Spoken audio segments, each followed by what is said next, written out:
Welcome my dear genius friends. स्वागत है आपका आपकी फेवरेट चैनल बोधी ट्री में। दोस्तों, आज हम स्टैंडर्ड 10 सोशल साइंस का मॉडल क्वेश्चन पेपर सॉल्व करने जा रहे हैं। आपकी जो नेक्स्ट एग्जाम आने वाली है 2021 की, उसके लिए बहुत ही इंपॉर्टेंट वीडियो है। So before the beginning of the video I will humbly request you to subscribe the channel and please inform your friends about this channel. And the one thing I want to tell you that I'm going to share the videos of all these subjects. सारे subjects के मैं video share करने वाला हूँ। आपको कहीं और जाने की जरूरत नहीं है। And if you watch the videos carefully and practice it, you will get highest marks. So now let's start. Question number 1. वो पहला प्रश्न है हमारा, मेज द पेयर्स करेक्टली। पहला है भवनाथ का फेयर। तो भवनाथ का फेयर कहाँ लगता है दोस्तों? तो भवनाथ का जो फेयर है वो लगता है जूनागढ़ में। शिवरात्रि के समय पे लगता है भगवान शंकर का ये जो भगवान शंकर का जो त्योहार है शिवरात्रि, उस समय जूनागढ़ में भवनाथ का फेयर लगता है। ओके।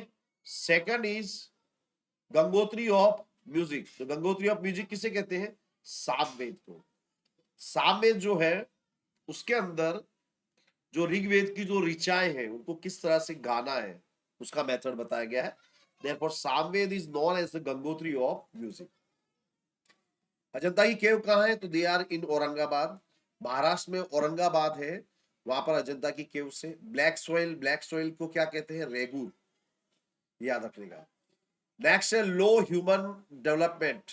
ये कौन सी कंट्री में है? नाइजर। नाइजर वो कंट्री है जहां पे ह्यूमन डेवलपमेंट सबसे लो है। ओके।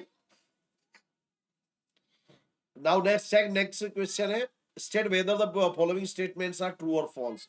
पहला स्टेटमेंट है Abhijnana Shakuntalam is the famous work of poet Bhasa. So as we know that Abhijnana Shakuntalam ये जो ग्रेट बुक थी, it was written by Kalidasa. Abhijnana Shakuntalam, Vikramorvashiyam, Malavika Agnimitram, ये जो बुक्स थी, these books were written by Kalidasa. तो ये भास ने लिखा है, ये स्टेटमेंट क्या है हमारा? फॉल्स है। Next, poets Pampa, Ponna and Ranna are known as the trio of early Kannada literature. Yes, it's true. ये तीनों ने जैन धर्म के ऊपर लिखा है। आदिनाथ पुराण, अजीत पुराण, these books were written by these great poets. The time of Rabi crop is from October to November. It is false. Plastic industry is also known as sunrise industry. This is true. याद रखने का। Plastic industry को हम sunrise industry भी कहते हैं। Madhya Pradesh is the poorest state of India. This is wrong. Madhya Pradesh नहीं है, it is Assam. I think Assam is the poorest state of India. Answer the following questions in short. What valuable gift is given to us by our forefather is known as heritage. हमारे forefather, हमारे पूर्वजों से जो भी चीज हमको gift में मिलती है, it is known as heritage.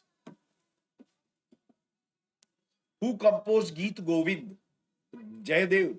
Jaydev महाकवि थे, उन्होंने गीत गोविंद की रचना की थी। How many types of soils are there in India? तो 8 टाइप्स ऑफ सॉइल्स है इंडिया में। Who is the pioneer of consumer movement? Sorry, Ralph Nadar.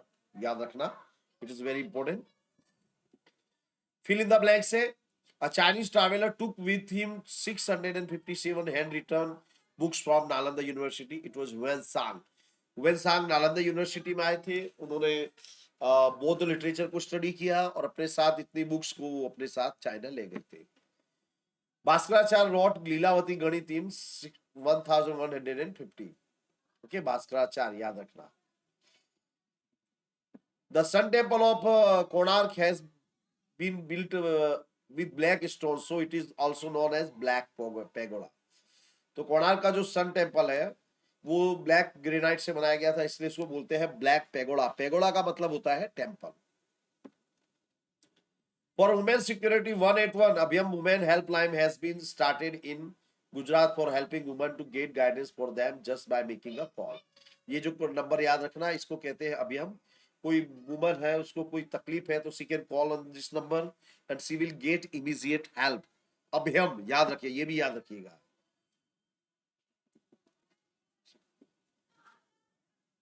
KNA and KNF are the rebellion organization of Manipur. Manipur पे ये rebellion organization है, Maoist है ये लोग। Choose the correct option from those given below each question and write the answer. The Sindhi people who performs dhamal dance originally belong to which country? तो Africa. सीधी लोग जो थे अफ्रीका से माइग्रेट करके इंडिया में आए और ये अभी गुजरात में बहुत सी जगह पर रह रहे हैं। नेक्स्ट इज ताजमहल, ये किसने बनाया था? शाहजहां ने। तो ये आपको मैच करना है। Taj Mahal it was built by Shah Jahan और हुमायूं का मकबरा ये किसने बनाया था? हमीदा बेगम। हमीदा बेगम जो थी वो हुमायूं की वाइफ थी। तो व्हेन हुमायूं डाइड, हुमायूं की मृत्यु हो गई, उसके बाद हमीदा बेगम ने कारीगर उसको बुलवाया करके, आर्टिस्ट को बुलवा करके हुमायूं का मकबरा बनाया था। इट इज इन दिल्ली, याद रखना, ये भी याद रखना। Given below is the arrangement of some crops showing the soil required status, growing those crops, climate required and their special characteristics. Find the incorrect arrangement. Juar, Sunday soil, 100 centimeter rainfall, Pradesh, Cheroter, Cress crop. ये याद रखना। Which city is known as Silicon Valley? Bengaluru. Bengaluru में IT industry इतनी ज्यादा है कि इसको अपने सिलिकॉन वैली कहते हैं। Next question is, according to which article of the Constitution untouchability is totally eradicated? Article 17. What is untouchability? Keep in mind कि in ancient India कुछ लोग थे, they were considered an untouchable, इसको बोलते अस्पृश्यता, यानी उनको कोई टच भी नहीं करता था। तो इसको दूर करने के लिए, अनटचेबिलिटी को रिमूव करने के लिए गांधी जी ने बहुत से अटेम्प्ट्स किए थे। तो अब फिर उसके बाद कॉन्स्टिट्यूशन में हमारे आर्टिकल 17 बनाया गया, जिसके द्वारा ये जो सिस्टम है इसको इरेडिकेट किया गया। नेक्स्ट है, answer any 9 questions out of the 12 questions given below. India is a land of ancient culture, explain the statement. तो Vishnu Purana is an ancient Indian scripture, it states उत्तर यत्र समुद्रस्य हिमादस्य चेत दक्षिणम वर्ष तद भारत नाम भारती यत्र संतति, यानी जिसके उत्तर में समुद्र हिमालय में है, हिमालय जिसके उत्तर में हिमालय में, दक्षिण में समुद्र है, उस देश का नाम है भारत और उस देश में रहने वाले को कहते हैं भारतीय। It means a land mass extends to from the Himalaya in north to Indian Ocean in the south. This landmass is known as Bharatvarsh and their descendants are called Indians. So in the beginning of any auspicious ceremony, Bharatvarsh, Bharatkhand, Jambudweep and Aryavarth etc. words are used while taking resolution. देखिए ये इतने पुराने नाम है, आपने रामायण देखी होगी lockdown में, तो उसमें ये शब्द बार बार आए। जम्बूद्वीप, ये भारतवर्ष, भारतखंड, जम्बूद्वीप, आर्यभट्ट, ये भारत के पुराने नाम है। India is gifted with the natural boundaries which are Himalaya in the north and sea in the east, west and south. तो इंडिया पे नॉर्थ में क्या है? हिमालय है, और नॉर्थ वेस्ट और साउथ, नॉर्थ ईस्ट और साउथ में क्या है? ईस्ट वेस्ट और साउथ में है ओशियन है, जो इंडिया को प्रोटेक्ट करते हैं। From all over the world, different countries were attracted by the Indian prosperity. They came to trade, settle, and mingle with Indian culture. So India was known as सोने की चिड़िया। So though all the foreigners were attracted by the prosperity of this country, and they came to for the trade and business, and they mingled and settled in India, and they accepted Indian culture. So it can be said that India is a land of ancient culture. Okay. People of Australoid tribe has contributed immensely in the development of Indian culture and civilization. Explain. Australoid people came to India from Southeast Asia. याद रखना। The Aryans called them Nishad. आर्य लोग ऑस्ट्रेलोइड को निषाद कहते थे, ये भी याद रखना है। Their physical features were dark complexion, long and broad head, flat nose and short stature. ये इनका जो फिजिकल जो फीचर है वो भी याद रखना।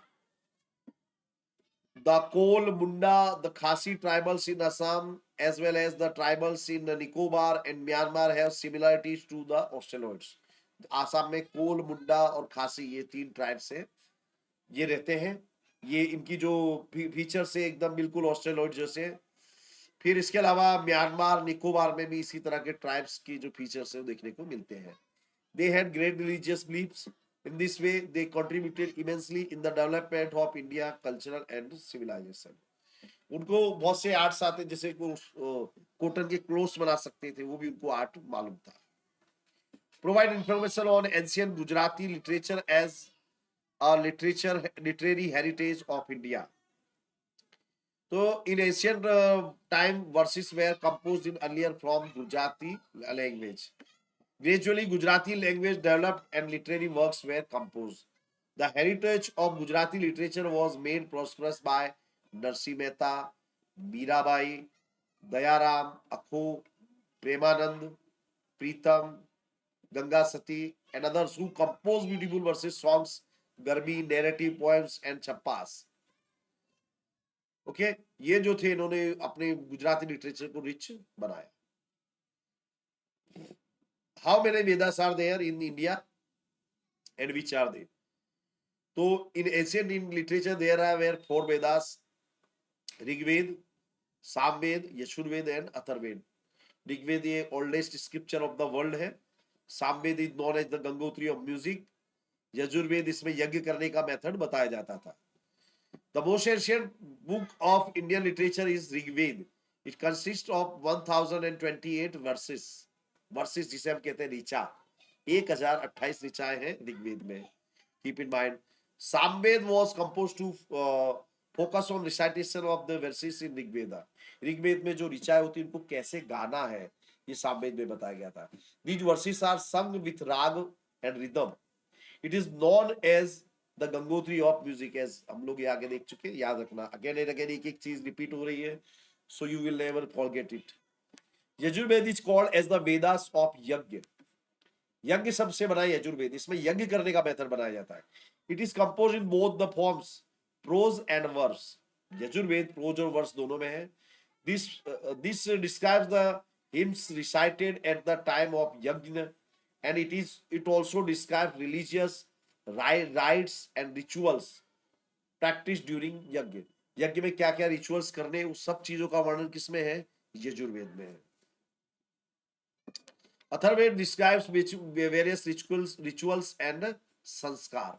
भारत देश में हिंदू लोगों में अलग अलग समय पर अलग अलग संस्कार होते हैं, वो संस्कार किस तरह से करने हैं वो अथर्ववेद में बताया गया। State measures to prevent soil erosion. So first of all we must know कि सॉइल इरोजन क्या होता है। तो तेज बहता हुआ पानी या विंड के साथ जो डस्ट सॉइल पार्टिकल्स है, एल्यूवियल सॉइल है, वो एक जगह से दूसरी जगह चला जाता है। This incident is known as soil erosion. Major measures to prevent soil erosion are as follows. Control the grazing activity on the land. जो हम जो केटल्स को चलाते हैं, तो केटल्स क्या करते हैं, जो छोटे छोटे से प्लांट्स होते हैं उसको खा लेते हैं, उसके कारण सॉइल इरोजन होता है। In slopy regions, farming plantations should be carried out in controlled method. तो देखिए, जो counter method, sorry it is right, it is true. वहां पे जो स्लोपी जो रीजन है, वहां पे जो सीढ़ी के जैसे खेत बनाए जाते हैं स्टेप बाय स्टेप। तो क्या होता है, इस तरह से बनाते हैं जिसके कारण जो इरोजन होता है वो घट जाता है। Plant trees in follow land. जो लैंड जिसका कोई यूज नहीं, वहां पे हमको ट्रीज लगाने चाहिए। Construct check dam where there are streams. जो स्ट्रीम्स होते हैं वो सॉइल इरोजन के लिए रिस्पॉन्सिबल होते हैं। तो अगर हम चेक डैम बनाएंगे तो हमारे बहुत सी प्रॉब्लम सॉर्ट आउट होगी। एक तो हमको ड्रिंकिंग वाटर मिल जाएगा, at the same time soil erosion से भी हमको काफी सेफ्टी मिल जाएगी। Plough very deeply in the field to reduce the speed of water. Build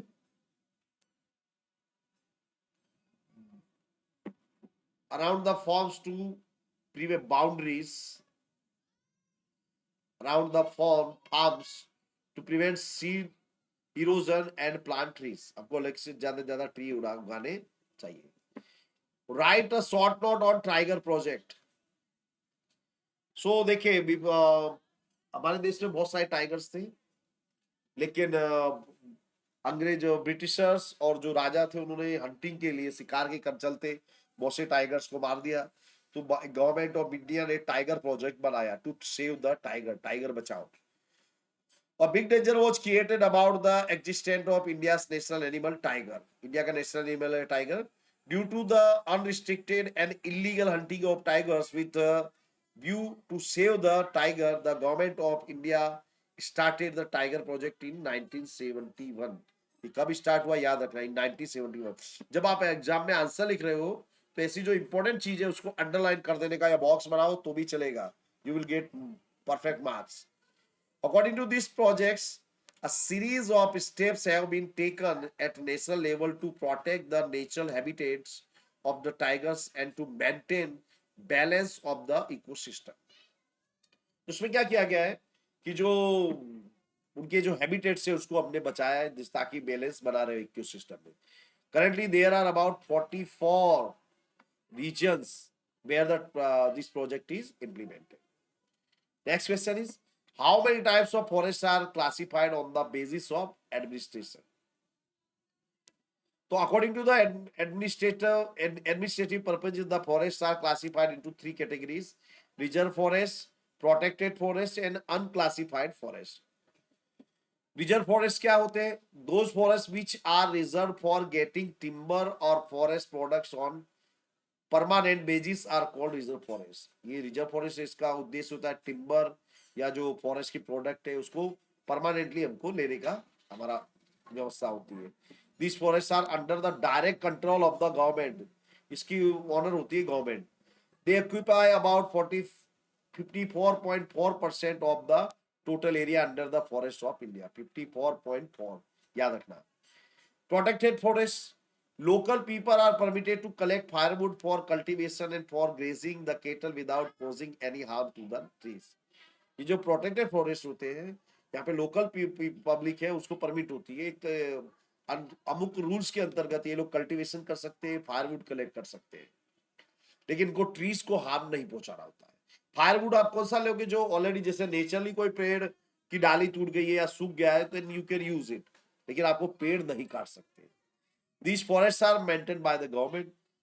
These forests occupy 29.2% of the total area। Unclassified forests, those forests which are not classified because these are located in the inaccessible area and are very dense are known as unclassified। Unclassified forest वो होते हैं जो बहुत ही dense होते हैं, जैसे आसाम वगैरह में बहुत ही dense है, वहां पे कोई जा नहीं सकता है, तो that is unclassified है। There is no restriction on tree felling or cultivation or grazing the animals in these forests। यहाँ पे आप गवर्नमेंट आपको पूरी छूट देती है भाई, आप जाओ, अगर आपको टाइगर ने नाश्ता बना लिया तो आपका नसीब, and do whatever you can do, whatever you want। These forests occupy 16.4% of the total area। Next question is, state the importance of multi-purpose projects। Multipurpose इसका नाम याद रखना, जिस यानी इस एक ऐसा प्रोजेक्ट जिसमें कई पर्पज हमारे पूरे होते हैं। The following are major objectives of multipurpose projects. The supply water to industries and large settlement. देखिए जैसे हमने कोई डैम बनाया, जैसे हमारा जो नर्मदा डैम है, सरदार सरोवर प्रोजेक्ट है, तो इसका हमारा हमसे क्या होता है कि हमारी इंडस्ट्री को और लोगों को भी ड्रिंकिंग वाटर मिलता है। Produce hydro electricity from the dam water and develop agriculture and industry. Dam water से हाइड्रो इलेक्ट्रिसिटी बनाते हैं और एग्रीकल्चर के लिए भी हमको पानी मिल जाता है for irrigation. Take out large canals from the reservoirs and develop internal waterways. छोटे छोटे कैनाल्स बना करके अलग अलग जो रीजन से वहां पे पानी पहुंचाया जाता है। Fishing centre should be establish along the reservoirs and fishery should be developed. जो रिजर्वायर उसके आजू बाजू फिशरीज की डेवलप करते हैं, मछली पालन करते हैं, तो लोगों को क्या मिलता है? एम्प्लॉयमेंट मिलता है। Forest should be develop along the river banks and wild life should be protect. जो रिवर बैंक है उसके किनारे फॉरेस्ट ला करके जो वाइल्ड लाइफ उसको भी प्रोटेक्ट करते हैं। Green forest should be produce and animal husbandry should be developed. Trees of forest around the river are destroys due to heavy rainwater from reservoir overflow on the land and the ready crop is the field is destroyed।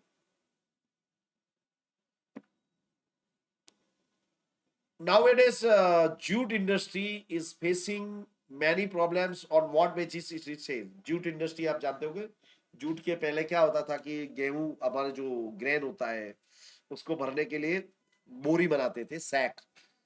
अब उसका use नहीं हो रहा, अब हम किसका use करें? Plastic का। सो जो जूट इंडस्ट्री है इसका फ्यूचर बहुत ही अंधेरे में है, ऐसा कैसे कह सकते हैं? Nowadays, the jute industry of India is facing many following problems. The demand for the goods made from the jute is decreasing globally as well as domestically. The artificial goods used in this place are more durable and superior. As I have told you, जैसे हमने plastic की bag का use कर रहे हैं, वो jute के bag से चीपर भी होता है और वो ज्यादा ड्यूरेबल होता है. So people, it is obvious कि लोग क्या है, प्लास्टिक की बैग ही खरीदेंगे. So the competition of these goods is increasing.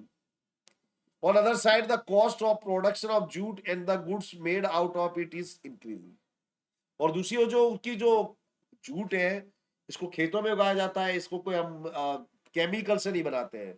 सो इसको जो प्रोडक्शन है वो उसकी जो प्राइस है वो बढ़ती है.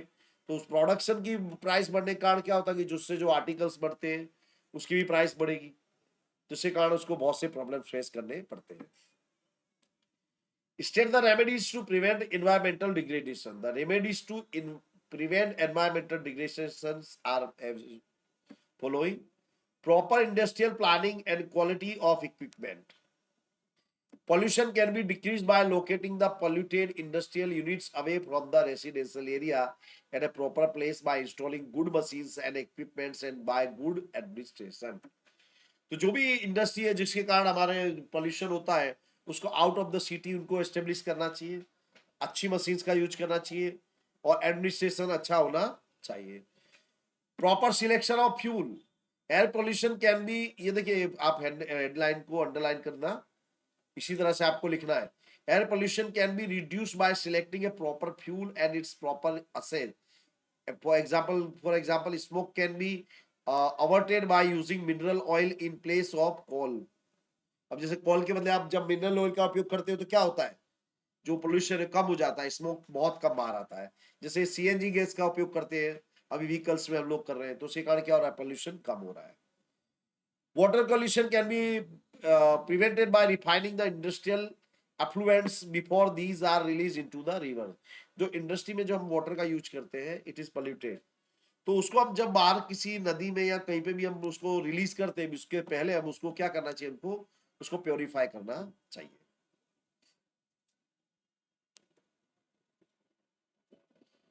Next is they explain the term poverty. It is poverty and state three characteristics of poverty. So poverty, a large number of people are deprived of satisfying their basic and essential requirements of the life, such as food, clothes, shelter, education, and health services. Such a situation is known as comprehensive poverty. यानी जहां पे लोगों को उसकी basic need भी नहीं मिलती. Basic need in the sense food नहीं मिल रहा है, कपड़ा नहीं मिल रहा है, शेल्टर नहीं मिल रहा है, एजुकेशन नहीं मिल रहा है, हेल्थ की सर्विस नहीं मिल रही है, उसको हम बोलते हैं poverty, comprehensive poverty. And people living in such a condition in this society are called poor. इस कंडीशन को बोलते हैं पोवर्टी और इसमें जो रहते हैं उनको हम बोलते हैं poor. The characteristics of poverty are inability to get 2 meals a day. उनको 2 वक्त का खाना नहीं मिलता है. Non availability of adequate place of dwelling. रहने के लिए उनके पास प्रॉपर प्लेस नहीं होता है. Force to live in semi or slum areas. उनको गरीबी के कारण स्लम एरिया में रहना पड़ता है. Income inadequate to meet the required expenditure. उनकी इनकम इतनी नहीं होती कि जिसके कारण उनके सारे एक्सपेंडिचर पूरे हो सके. Lack of nutrients food. उनका जो फूड है उसके लिए वो सर्वाइव करना भी उनके लिए मुश्किल होता है. सो दे फॉल, वो कई बीमारियों का शिकार हो जाते हैं. Identify the following logos and write the full form. FPO, याद रखना, food product order. FPO, meat processing optimizer. Write down इसको, ये 2 to 3 टाइम लिखना. Now section C, answer any 6 questions out of 9 question. There is no book, ये there is no sculpture, there is no knowledge, there is no need which is lacking in dramatic art. This statement is related to art. Which art? Write a note on that art. देखिए question, ये जो question है आपका, ये question आपको पढ़ के उसके बाद आपको इमेजिन करना कि आपको किस आर्ट के बारे में बोल रहा है. तो you can write answer this only when you have read the text very carefully. तो आपने जब टेक्स्ट बुक पढ़ा होगा only then you can answer such type of questions. So I will advise you to read the text book. Text book आप जरूर पढ़ें. So there is no book, there is no sculpture, there is no knowledge, there is no need, there is lacking dramatic art and is related to. ये किसके बारे में है? This is about dramatic art, drama के बारे में. Presenting संस्कार with entertainment in the unique feature of Indian dramatic art. तो इंडियन ड्रामेटिक आर्ट में क्या हम संस्कार भी देते हैं, एंटरटेनमेंट भी. यानी यहाँ पे आपको एंटरटेन तो कर रहे हैं, at the same time we are preserving our culture. लोगों को कुछ अच्छा दे रहे हैं.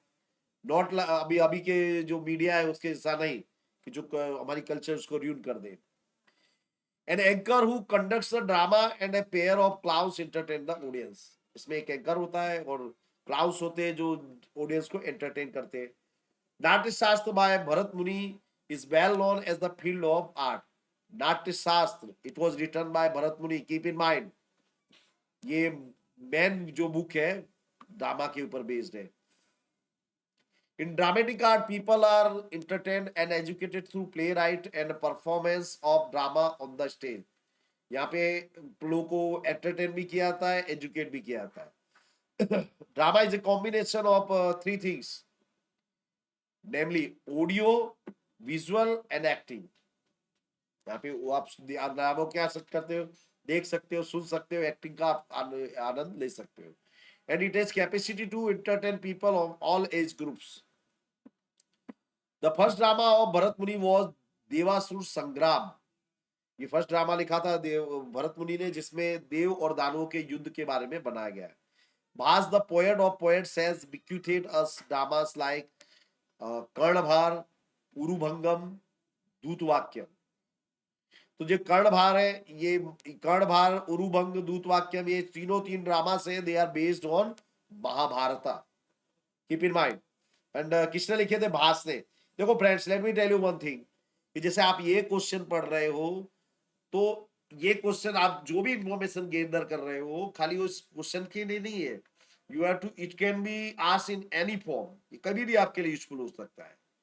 तो जैसे आप ये आंसर लिख रहे हो तो भास लिखिए. भास ने कौन कौन सी ड्रामास लिखे तो वो भी याद रखिए. Karnabhara, Urubhanga, Dutavakya.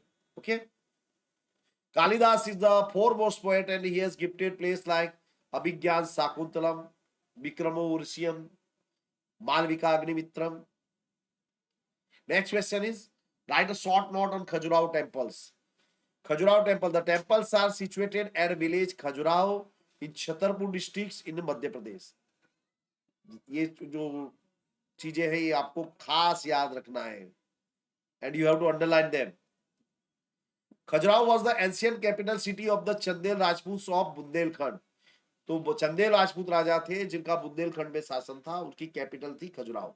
The work of about 80 temples were built by the rulers of the Chandel Rajput dynasty. Out of these 80 temples, 25 temples are in existence. In the beginning, इन्होंने 80 temples बनाए थे जिसमें से आज कितने बचे? Only 25.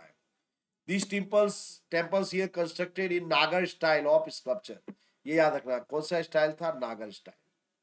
These temples were built in west, the east and south direction. Direction भी याद रखना. Most of them are Shiv temples. Shiv यानी भगवान शिव की मंदिर है ये लोग. Where some of them are Vaishnava. वैष्णव यानी जो भगवान विष्णु के मंदिर होते हैं. And Jain temples. यानी तीनों धर्मों का हमको संभव देखने को मिलता है.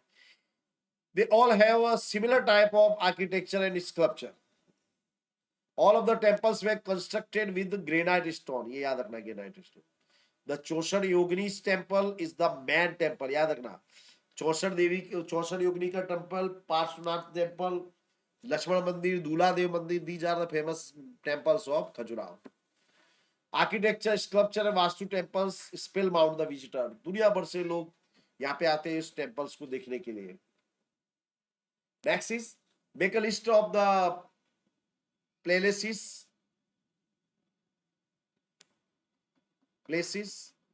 of cultural heritage of Gujarat. तो Ahmedabad is a historical city having many places of cultural heritage. These places are Bhadr ka Kila, Jama Masjid, Rani Sipri Masjid. Rani Sipri Masjid is also known as Masjid Nagina, Ruja at Sarkhiz, Kakaria Lake, जिसको होजे कुतुब भी कहते हैं, सेकिंग minarets ये गोमतीपुर में है, सीदी सैयदनी जाली, it is in लाल दरवाजा, temple of Hathi Singh, it is at Delhi Darwaza, Rani Rupmati Masjid, Dada Harini Vav, Shah Alam नो रोजो, दरिया खान नो गुम्मट, गायकवाड़ हवेली, बादशाह नो हजीरो, रानी नो हजीरो, आजम खान नो रोजो, जकरिया मस्जिद, अहमद सानी मस्जिद। ये आपको क्या करना दोस्तों फ्रेंड्स, इसको आप लिख लेना। Only when you right you can write in exam also, so right it. Differentiate between the sanctuary and a national park. So the main differences between the sanctuary and the national park are as follows. देखिए, sanctuary, those protected areas where a provision is made to protect and conserve those wild animals which are facing the danger of extinction are called sanctuary. Sanctuary हम बनाते हैं, उसका reason होता है कि कोई animal है जो खत्म होने वाला है, तो उसको पर्टिकुलर बचाने के लिए हम ये बनाते हैं। The areas reserved for the protection of natural vegetation, wildlife, spots of natural beauty, and places of national importance are called national park. Definition याद रखना.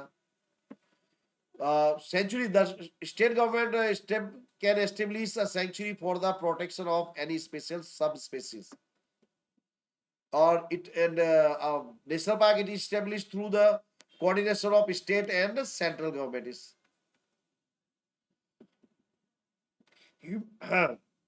Human activities can be carried out there within certain limit. Century में ये आप कर सकते हो. The movement of tourists is restricted. National park में ये अलाउ नहीं होता है. After getting permission from the authorities, grazing can be practiced for the domestic animals in a sanctuary. यानी आप परमिशन लेकर के अपने पशुओं को चला सकते हो. Grazing the domestic animal is totally prohibited. National park में आप डोमेस्टिक एनिमल्स को नहीं चला सकते. Okay. Next question is, state the main objective of rain water harvesting. Rain water harvesting करते हो तो उसका ऑब्जेक्टिव क्या है? तो main objectives of rain water harvesting, fulfil the increasing demand of the water. सबसे पहला है तो ड्रिंकिंग वाटर की जो डिमांड उसको पूरा करना. Reduce the quantity of surface run of water, यानी हमारा जो बरसात का पानी होता है जो वो बह के कहाँ चला जाता है, नदी में या इन ओशियन, तो उसको हमको रोकना है. To save the roads from water logging, अगर जो आप वाटर को अगर रेन वाटर हार्वेस्टिंग करोगे तो वाटर लॉगिंग नहीं होगा, आपके रोड से वो सुरक्षित बने रहेंगे. To increase the capacity to conserve the ground water and increase the underground water level, जो अंडरग्राउंड वाटर उसका लेवल इंक्रीज करने के लिए इसका उपयोग करते हैं. Reduce the water pollution and improve the quality of ground water. Water pollution हमको रोकना होता है, ग्राउंड वाटर जो होता है उसकी क्वालिटी हमें इंप्रूव करते हैं. Fulfill the requirement of domestic water during summer and during long dry spell. तो जो वाटर हार्वेस्टिंग वाला जो वाटर होता है ड्यूरिंग आप समर में क्या होता है कि there is always scarcity of water, तो उस समय we can use it. Next objective, make arrangements to store rain water in underground tanks in multi storey residencies in large cities, और arrangement should be made so that water percolates in the ground.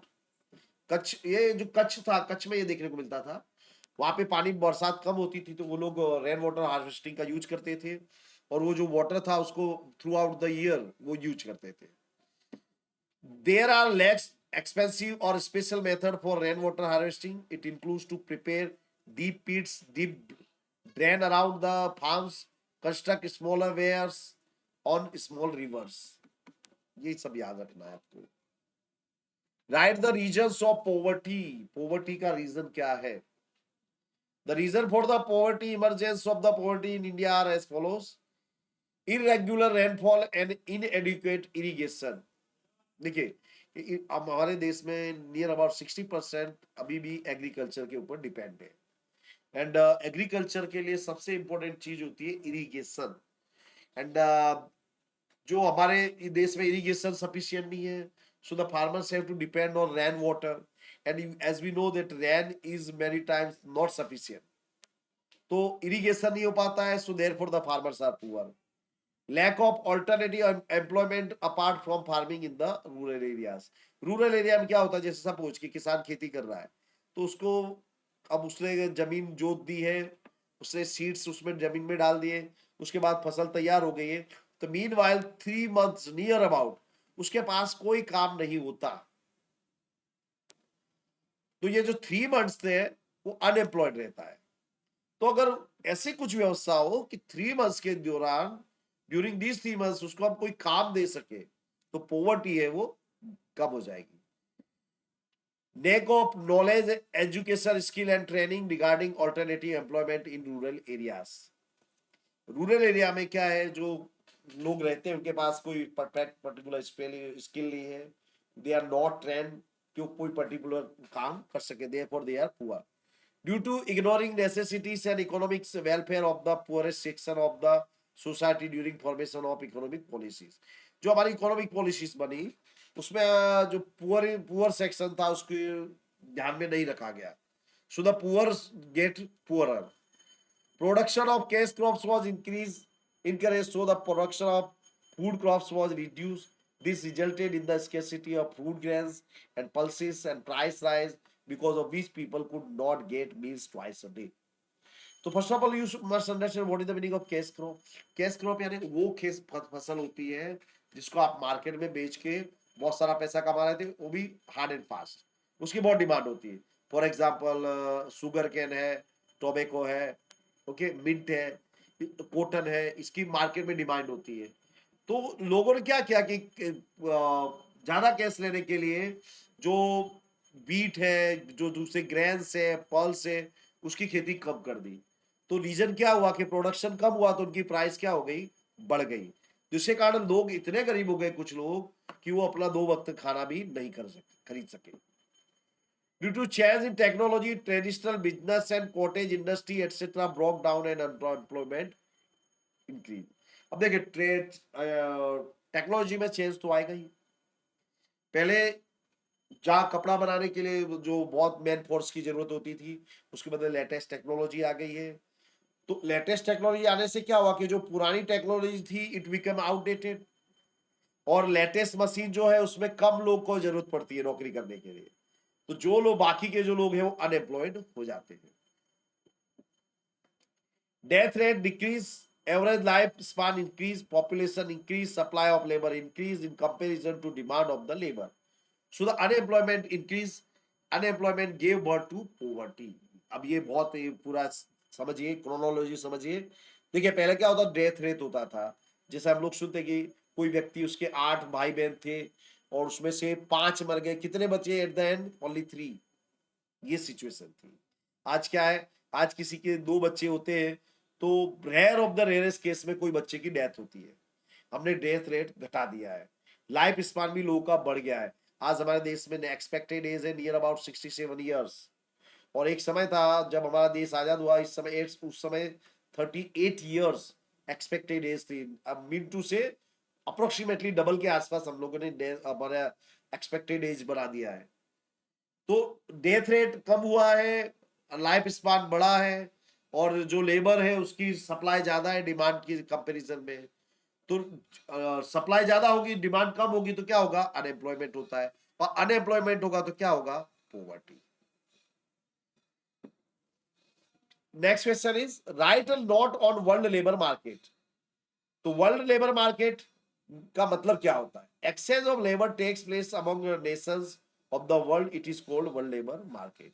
दुनिया के अलग अलग देशों में के बीच में जो लेबर का एक्सचेंज होता है, that is known as world labour market. When migration of laborers take place from one country to another country for employment, business, training, or higher education, it is called movement of labor at international level. तो लोग एक दूसरे से देश से दूसरे देश migrate करते हैं, जैसे हमारे देश में से कनाडा, ऑस्ट्रेलिया, अमेरिका जाते हैं। Why? They go for business, they go for job, they go for higher education, so this is called labor excel. Outflow of brain power for education, higher technical knowledge, skill development, more facility, more income and better job is called brain drain. What is brain drain? तो देखिए, let me tell you that NASA में approximately 36% जो scientist हैं they are Indian. America में near about 30% doctors है they are Indian. IBM में near about 30% Indians है. So why do they go there? Because they want more money, more salary, more facilities, more respect. So they go there, जो उनको India में नहीं मिलता.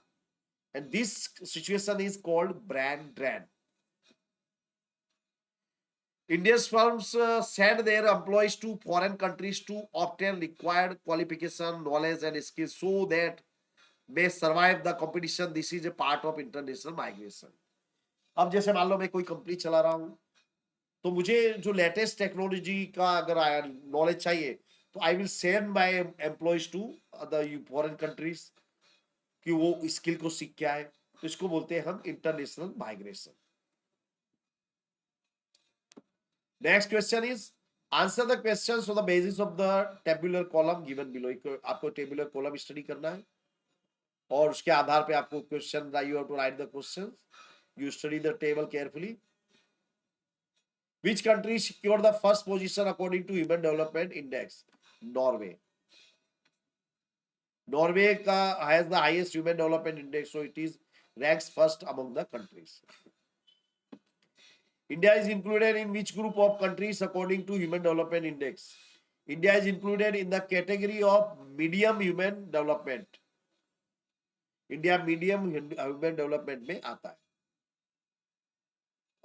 What is the SDI of high human? SDI का full form याद रखना. High human development. ये 0.70 से 0.798 रहता है. State the various schemes which have been started by the Gujarat government to give equality to women. तो गुजरात गवर्नमेंट ने बहुत सी स्कीम चालू की है वुमेन्स को वुमेन को इक्वलिटी देने के लिए. ये बाय मिस्टेक आ गया friends. This was a question. Let me erase it. Which country secured the first position? It was Norway. India is included in the group of medium countries. What is the SDI of high human development? High human development का SDI is 0.70 से 0.7098. अब ये question आया है. State the various schemes which have been started by the Gujarat government to give equality to women. तो Gujarat government has implemented various schemes for providing equality to women empowerment. The schemes are as following. To encourage girls' education, the government has started school entrance ceremony and girl education chariot festival. इसको बोलते हैं रथ यात्रा, बराबर. और बाल प्रवेश उत्सव. इस ये हमारे देश के जो प्रधानमंत्री है श्री नरेंद्र भाई Modi, when he was chief minister of Gujarat, he started these schemes. Under Saraswati Sadhana Yojana, 1,50,000 girls have been given free cycles. 1,50,000 जो गर्ल्स इनको फ्री साइकिल्स दी गई है ताकि जो रिमोट एरिया से वहां पे भी वो जा सके. Thus the girls who go out of their villages to study are also given the facility to travel free in ST bus. जो गर्ल्स अपने गांव से दूसरे गांव में जाती हैं उनको ST में पास दिया जाता है. सबला योजना has been started to provide nutritional food to adolescent girls and to develop their skill. सबला योजना दिया गया है. इसमें क्या होता है कि जो न्यूट्रिशनल फूड दिया जाता है जिससे जो गर्ल्स है वो they are healthy. Gujarat government has made provision of 33% reservation for women in government. In local self government institution women reservation percentage has been increase 50%. Local government यानी अभी इलेक्शन देखा होगा आपने, कॉर्पोरेशन के इलेक्शन हुए, नगर पालिका के, महानगर पालिका के, उसमें देखा होगा कि 4 लोगों की पैनल होती है, उसमें से 2 वुमेन होती, women. Why? It is 50% reservation. Under mission Mangalam योजना, मिशन मंगलम है ये, government provides economic help to women through Sakhi Mandal to make them self reliant. Sakhi Mandal में उनको लोन दी जाती है बहुत कम रेट पे। Program called E Mamta has been started for pregnant women. Program like save girl child, Beti Bachao Beti Padhao, has been started for abolition of gender discrimination. Under Chiranjeevi Yojana, scheduled caste and scheduled tribe pregnant women are provided medicines, laboratory tests, operation facilities free of cost. ये जो योजना ये भी याद रखना है, चिरंजीवी योजना। Answer any questions from number 46 to 52. Write in detail on astronomy and astrology of ancient India. Astronomy of ancient India. Astronomy is the most ancient science. An organized and deep study to astronomy was made by Indian universities. Varamir, याद रखिएगा, was a great astronomer and an astrologer. He wrote Panch Siddhantika, which provides basic information of astronomy and astrology. ये book का नाम याद रखना, पंच Siddhantika. Predictions were made on basis of planetary movements. ग्रहों की जो दिशा होती है उसको देख के बताया जाता है क्या था कि भविष्य में क्या होने वाला है। Brahmagupta popularized the laws of gravitation in his book ब्रह्म सिद्धांत। हम लोग क्या पढ़ते हैं कि लॉ ऑफ ग्रेविटेशन न्यूटन ने इन्वेंट किया था, एक्चुअली उसके पहले ब्रह्मगुप्त ने इसको इन्वेंट किया था। Astrology of India. Varamir was the great astronomer and astrologer who provided astrology in 3 sections: Tantra, Pura, Sahita। उन्होंने 3 भागों में डिवाइड किया। Varamir in his ग्रंथ बृहद संहिता, नाम याद रखना, बृहद संहिता, gives information regarding effects of planets on man's future। उसमें उन्होंने बताया कि प्लैनेट्स का मैंस के फ्यूचर पे क्या असर पड़ता है। In this granth, information is given on man's characteristics, various classes of animals, the time of marriage, pond, well, garden and good omen for sowing। यानी जीवन में जो जो इंपॉर्टेंट चीज है उसके जो परफेक्ट ओमेन क्या है, शुभ मुहूर्त क्या है, वो इसमें उन्होंने बताया था वराहमीर ने। In this way India contribution in the field of astrology is incredible. So friends, इसी तरह से हमारे जो बोधी ट्री है इसका भी in the field of education जो कंट्रीब्यूशन है, it is incredible, you know it. And if you believe so then please share this video maximum, tell your friends about this video. और मैं सभी विषय के वीडियो शेयर करने वाला हूं। I am going to promise you कि that I am going to share videos of all these subjects. So what you have to do, you have to subscribe the channel, study the subject, and I am sure that you will get, I assure you that you will get 100% marks in the examination. Thank you very much friends. Have a very nice day.